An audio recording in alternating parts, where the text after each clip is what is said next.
اور حدیث میں آتا ہے خواب لٹکا رہتا ہے جب تک اس کی تعبیر بیان نہ کی جائے، تو ہمیشہ خوابوں کی کوشش کریں اچھی تعبیر.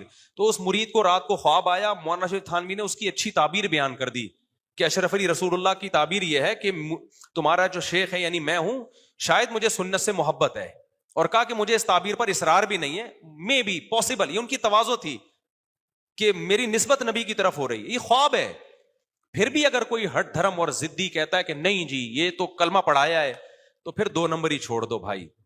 جیسے فضائل اعمال میں کے خلاف کلپ بنانے کے بجائے اس کتاب کے خلاف کلپ بناؤ جس کتاب سے فضائل اعمال نے کرامت کا واقعہ اٹھایا ہے. تو بالکل اسی طرح اشرف علی رسول اللہ کے بارے میں جب تم کہتے ہو کہ انہوں نے کلمہ پڑھایا ہے، تو جو میں سمجھتا ہوں اپنے نام کا کلمہ پڑھائے پھر وہ مسلم بولو نہیں ہے، پھر وہ کافر ہے. پھر 2 نمبر ہی مت کرو، ایک طرف کہتے ہو اشرف علی نے اپنے نام کا کلمہ پڑھوایا، دوسری طرف کہتے ہو ہم کسی کو کافر نہیں کہتے، ہم مسلمان سمجھتے ہیں، ہم ان کے پیچھے نماز بھی پڑھتے ہیں. ابے پھر قادیانیوں میں اور ان میں فرق کیا ہو گیا دیوبندیوں میں؟ عجیب سی حساب کتاب میری کھوپڑی سے سمجھ میں نہیں آ رہا.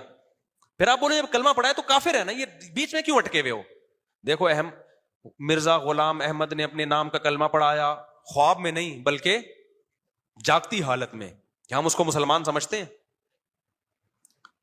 اور جو شخص مرزا غلام احمد قادیانی کو کافر نہ سمجھے ہم اس کو بھی کافر سمجھتے ہیں. تو اگر مولانا اشرف علی تھانوی نے واقعی اپنے نام کا کلمہ پڑھایا ہے تو معاذ اللہ نقل کفر نباشت، مولانا اشرف تھانوی بھی کافر. اور جو اس حقیقت کو جاننے کے باوجود ان کو اپنا شیخ و مرشد بھی کہے، جیسے میرے تو وہ پردادا پیر ہیں، میرے شیخ مفتی رشید احمد صاحب، ان کے شیخ مولانا عبدالغنی پھول پوری صاحب، ان کے شیخ مولانا اشرف علی تھانوی صاحب، میرے پردادا پیر ہے مولانا تھانوی، میں تو ان کو بہت عقیدت رکھتا ہوں. خطبات حکیم الامہ کے نام سے اتنی کتابوں کی جلدیں آپ اپنے گھر میں رکھو، اس میں جو علم کا خزانہ ہے آپ کے ہوش اڑ جائیں گے، جو قرآن و سنت سے جو انہوں نے مستنبط کی ہیں چیزیں. میں تو ان کو بہت بڑا اسکالر، بہت بڑا بزرگ سمجھتا ہوں. تو میں پھر اسلام سے خارج ہوں میرے بھائی کہ ایک آدمی اپنے نام کا کلمہ پڑھا رہا ہے اور میں اس کو صرف عام مسلمان نہیں بلکہ اللہ کا ولی مان رہا ہوں.